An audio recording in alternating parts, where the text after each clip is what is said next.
এখন আমরা আলোচনা করব নবম দশম শ্রেণী 2.2 এর ডোমেন এবং রেঞ্জ নিয়ে।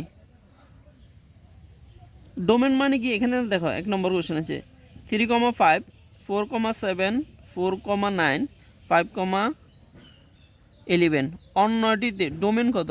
আমরা জানি কি ডোমেন মানে অঙ্কের প্রথম অংশ। ডোমেন মানে হচ্ছে প্রথম অংশ। এই ডোমেন মানে প্রথম অংশ, আর রেঞ্জ মানে দ্বিতীয় অংশ। এটা আমাদেরকে মনে রাখতে হবে। এখন দেখো এখানে প্রথম অংশকে ডোমেন চাইছে আমাদেরকে। ডোমেন এখানে প্রথম অংশ হচ্ছে 3, এখানে 4, এখানে দেখো 4, এখানে 5। কিন্তু আমাদেরকে মনে রাখতে হবে কোনো সংখ্যা একাধিকবার নেওয়া যাবে না, অর্থাৎ দুইবার নেওয়া যাবে না। তাহলে যেহেতু আমাদের কাছে ডোমেন চাইছে, ডোমেন মানে কোন অংশ? প্রথম অংশ। প্রথমে এখানে কি আছে 3, তারপর এখানে কি আছে 4, তারপর এখানে কি আছে 4। দেখো আমরা 4 একবার নিয়েছি, তাহলে দ্বিতীয়বার আমাদের 4 নেওয়ার দরকার নাই। এখানে কি আছে 5। তার মানে এমসিকিউ, এটা আলটিমেটলি এটা হচ্ছে আমাদের আনসার।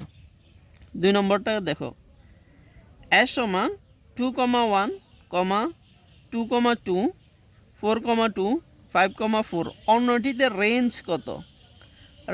রেঞ্জ মানে কোন অংশ?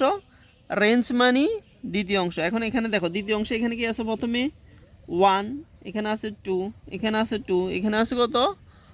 4। এখানে দেখো যেহেতু আমাদের কাছে রেঞ্জ চাইছে, যেহেতু আমাদের কাছে কি, তার মানে রেঞ্জ মানে দ্বিতীয় অংশ উত্তর। দেখো এখানে দ্বিতীয় কি আছে?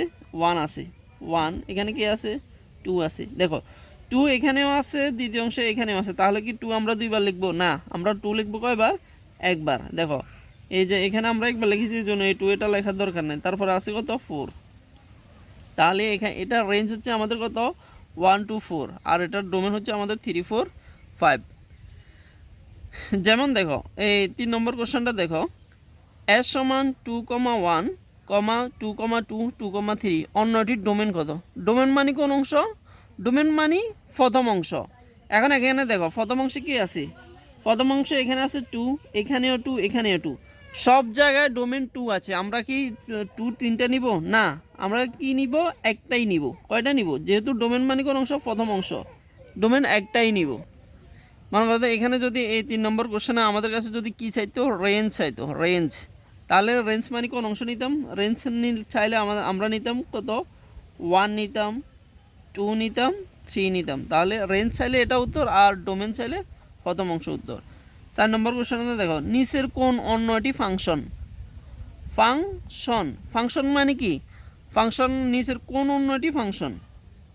ফাংশন মানে একটা সংখ্যার পর আরেকটা সংখ্যা মিল থাকতে হবে। দেখো এখানে দেখো 1,2, ঠিক আছে, 1 এর পর 2ই হয়। কিন্তু এখানে দেখো 1,3, 1 এর পর কি 3 হয়? না, 1 এর পরে 2 হয়। আমরা জানি 1 এর পর কত হয়? 2 হয়। তার মানে এটা ইনকারেক্ট, অর্থাৎ এটা ভুল। 4 নম্বর অপশন দেখো, -1, 1 -1 এর পরে কি 1 হয়? না, -1 এর পরে হয় কত? 0। এই দেখো -1, এরপর কিন্তু 0 হবে, 0-র পর কিন্তু 1 হবে, কিন্তু এখানে দেখো 0 নাই। তার মানে এটাও ইনকারেক্ট।